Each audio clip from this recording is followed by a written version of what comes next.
sa teknolohiya, sa internet, sa siyensya, at kung ating aaralin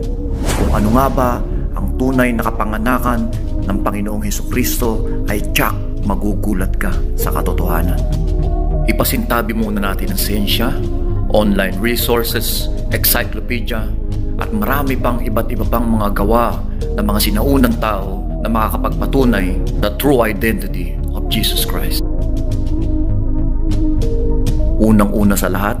kung meron tayong siyang tunay na pagbabasihan at pagkukuhanan ng impormasyon tungkol kay Hesukristo, ay walang iba kundi ang pinakamalapit sa lahat na siya ang nagpagawa sa mga tao para ikalat sa ating lahat, ay ang salita ng Diyos na kung tawagin ay Biblia. Dito ay nasusulat kung saan inilahad ng apostol ang buo ang